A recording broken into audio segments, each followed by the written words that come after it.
Well, good morning, everyone. Welcome back. Hope you had an absolutely fantastic weekend. I was out of town, just hectically busy, and had a great time, though. Wonderful, wonderful time. Met some wonderful new people, what have you. It's good to be back with you, and I'm sharing some thoughts with you on what happens after death for the child of God.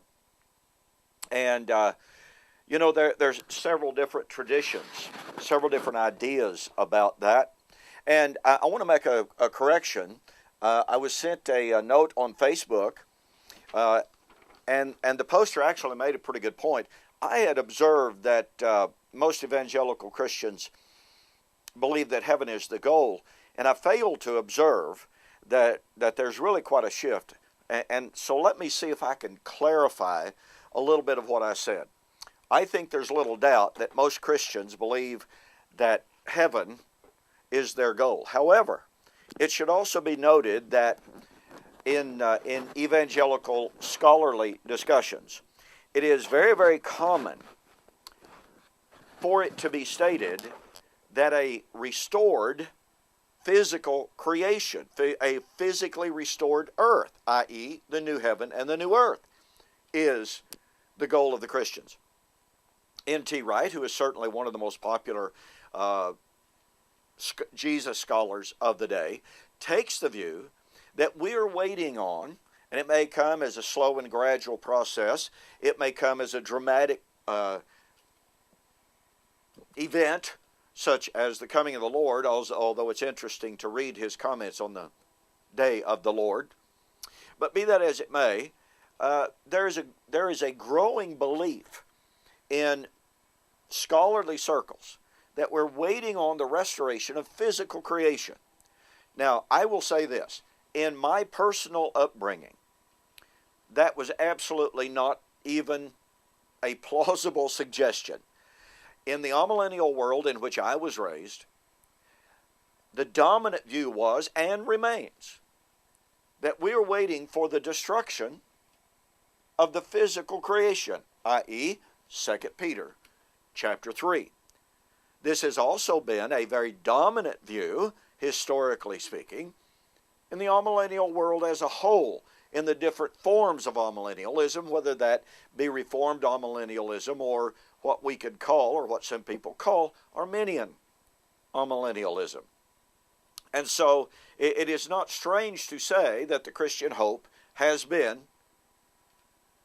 that heaven is the goal. So again, I do want to honor the fact, as this poster rightly pointed out, that in evangelical scholarship, there is a broad consensus now that we're waiting for a restored physical creation. Now, in the postmillennial view, that has been the dominant view. In the premillennial view, it's been sort of kinda the dominant view.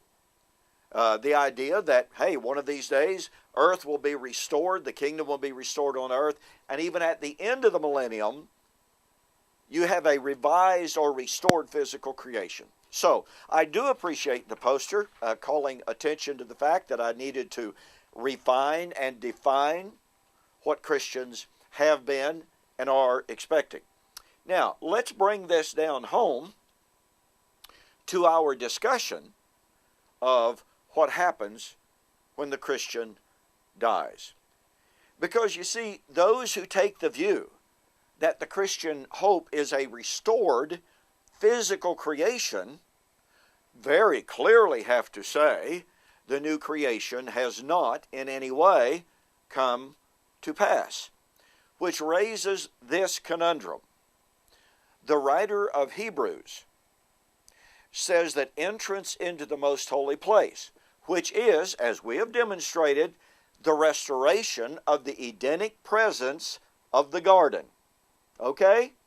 So, the restoration of the Edenic presence, i.e. the most holy place, is the goal of eschatology, we are told. And rightly so. The restoration of the Edenic presence, the most holy place, whether one perceives that to be heaven or whether one perceives that to be a restored earth, would only come at the end of the Old Covenant world of Israel. Now that really poses a problem for those both in the scholarly world, all of whom say, oh, the law of Moses has passed away, or those in the what we would more consider the lay world, who undoubtedly believe the law of Moses, with its sacrifices, feast days, etc., has passed away. You simply cannot logically or scripturally say that the law of Moses has passed away and that we are not yet in the new heaven and new earth.